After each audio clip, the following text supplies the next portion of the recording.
Hey guys, Thunder E here, and today we're taking a look at gaming on the Galaxy S22 Plus and why I think this might be a better gaming option than the Galaxy S22 Ultra. Now, if you're going, that is blasphemy, well, hear me out. But before you do that, go ahead and hit that subscribe button and notification icon to get notified of our latest videos. And thank you for joining us here on the channel. Now, I also want to give a big shout out to our sponsor for this video, Morning Brew. One of the best places you can get your daily news without actually you doing any work whatsoever, and it's completely free. Okay, so we have the Samsung Galaxy S22 Plus here, and we've seen gaming on the Galaxy S22 Ultra. But what is different between the Ultra and the Plus, and why do I think this might be a better gaming device? So we start off here, we've got a design that's very similar to what we had last year with the S21 line, except of course you can see this doesn't flow all the way through. It kind of stops here, so it's a little different design language. In terms of size, you're looking at something that has a 6.6-inch display. It is an awesome looking display, and of course, again, we have Ichigo right here, so all you wallpaper lovers, I will leave that for you down below. Now, this is powered by the Snapdragon 8 Gen 1. That is the version I have here. Of course, if you're in the UK, you will get the Exynos version. And before anyone asks, I am waiting to get my Exynos device to see how it performs and compare that, of course, to the Snapdragon version. But this is a Snapdragon 8 Gen 1 device. Now, it also comes with a 4500 milliamp battery. And in terms of speakers, you guys have seen our speaker test. If you haven't already, there's a link for you here to check out the speakers on this device. Of course, the dual speakers, to see how it stacks up and what kind of performance we actually get with it.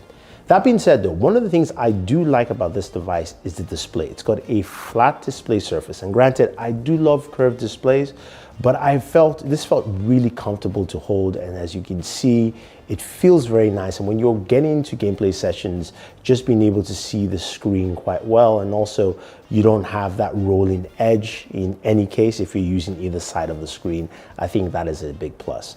Now, the other thing with this device is the fact that it has a Full HD Plus display compared to a 2K display, and that comes in to bear pretty well with this device in terms of gaming.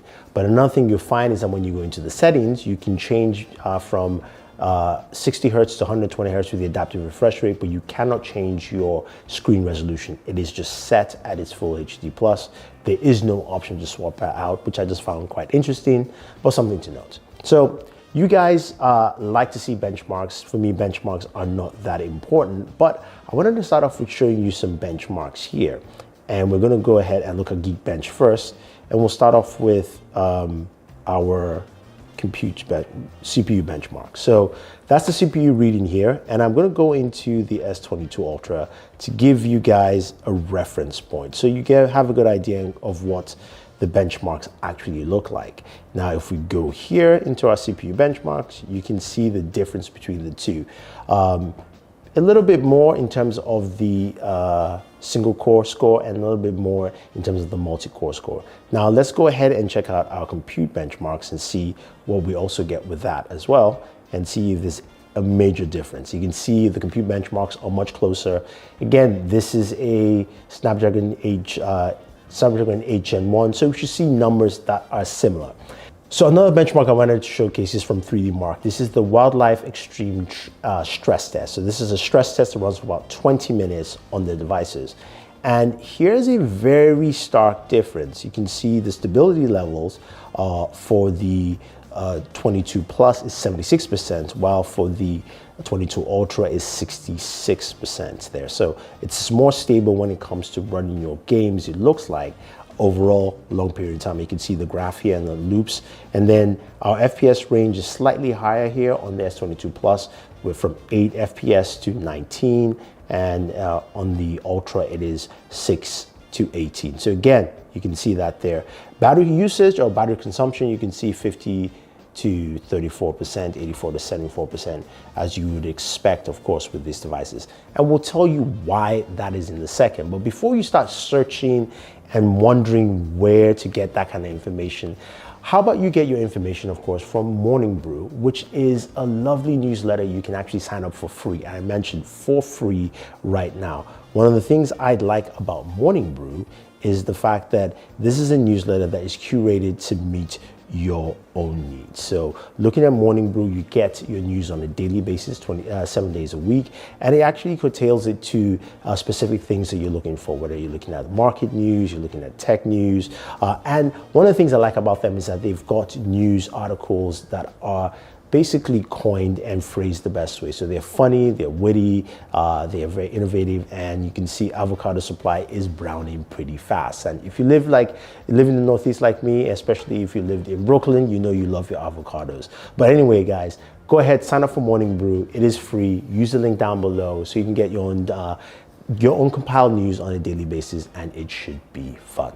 As we take a look at this device, and we can see the numbers here show a benefit to having the S22 Plus. Let's take a look at some of the games. So first off, we're starting off with Call of Duty Mobile, a game that, again, should run pretty well, and it also felt pretty smooth on here. Now, in terms of the benchmark scores, we got 60 frames per second, which is nice, and of course that ran pretty well. Call of Duty Mobile is a staple. It's just something that you should be able to do quite well, and you shouldn't deviate from those numbers. That's just what I'm looking for here with Call of Duty Mobile. So we, of course, are going to head over to PUBG Mobile. Now, PUBG Mobile, we played at 2 settings, and as you know, PUBG Mobile is a game that a lot of people like to play. Some people ask me about 90 frames per second gaming. It just it's not available right now, and again, I would have to unlock it with GFX tools, which I'm just not doing. That being said, though, playing on Smooth Extreme, was able to get solid 60 frames per second on PUBG Mobile, ran really well, and the performance was pretty solid overall. Now, going over to Ultra HD Ultra, which is the next highest level settings here on PUBG Mobile, I was able to get 40 frames per second. Again, this is standard. Those numbers are standard, and the same numbers I got on the S22 Ultra. So that is, again, something that I think is nice and solid, and it works out well. Before we move on, a lot of you asked me to showcase gaming at 120 frames per second, and there are not a lot of games that support that, but I did remember that Real Racing 3 does support 120 frames per second, and it runs really well on this device. It's smooth. Granted, my driving is terrible because I've actually started this game in like maybe 4 years or so, but it runs really well. You can get those 120 frames per second with games like that. So that is actually a nice big plus. Now, moving over to Black Desert Mobile.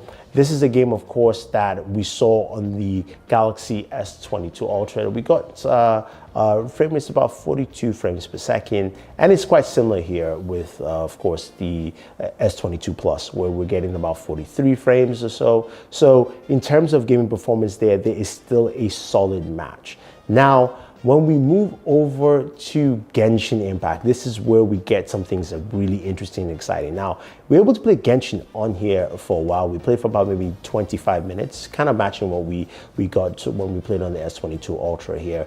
But I want to just point this out. Just remember, this display is a Full HD Plus display, so it's basically a 1080p display. And that actually plays a lot to the numbers you're about to see. So with Genshin Impact, I got actually 51 frames per second playing for that amount of time at the highest settings. Now, you know, Genshin, you can max the game out to be capped at 60 frames per second. And if you remember, the Galaxy S22 Ultra, we got 42 frames per second, while the iPhone 13 Pro Max, which I actually compared recently, go check out that video against the S22 Ultra, we got 39 frames per second. So you can see here that the benefit, I think, of having a display at Full HD Plus goes a long way, because you're not running at max 2K resolution, or you're not trying to at least render that at 2K resolution compared to this. So we got steady 51 frames per second, which is pretty nice when it was a game for quite a bit of time, and that was actually pretty cool. Now, when it comes to temperatures, I was also surprised that my temps only went up to about 103 degrees. I didn't get anything hotter than that, even though probably what you saw on screen there was probably in the 90s or so. But 103 degrees was the highest temperatures I got, especially playing Genshin Impact. So that display, again, I think is my own key factor here in terms of temperatures. Now, battery life gauge, I can't really give you a gauge because I was been kind of power testing on there. I will say though that because you have a 4500 milliamp battery, be very wary of that compared to a 5,000 milliamp battery in terms of battery performance. But what does that tell me? It tells me that when you're going to game on the S22 Plus, you're going to get a really solid, steady performance across the board because, number one, you've got a display that is not a 2K display. You also have the same performance in terms of the Snapdragon 8 Gen 1. And you've got a device that, a lot of people might definitely like because of more of the flat panel. Now, of course, we did try out, of course, game streaming services like Xbox Game Pass, and I use my GameStar controller here. This is the GameStar X2 Type-C. Awesome controller. Works pretty well for this device. And that played well, as you would expect. So game streaming services work out very well. Now, I will have to say that I'm impressed with what the S22 Plus does in terms of gaming. And I think a lot of people will be impressed too. So if you're that person that is a gamer, you want to get the new Samsung Galaxy device, especially within the S22 line, and you're thinking, I want to go all out with the S22 Ultra, maybe. And I think this kind of proves it that the S22 Plus might be the better gaming device for you here than the S22 Ultra. I think that just makes a lot more sense for a lot of people's gaming needs, and the fact that you're not going to be draining as much in terms of performance using this device over the S22 Ultra. So if you guys have any questions, any comments, let me know. If you want to pick up any of these devices, I have links down below, and definitely go ahead and sign up for Morning Brew so you can get, of course, your latest news and information quick and fast. This is Thunder E saying thank you and always enjoy your entertainment.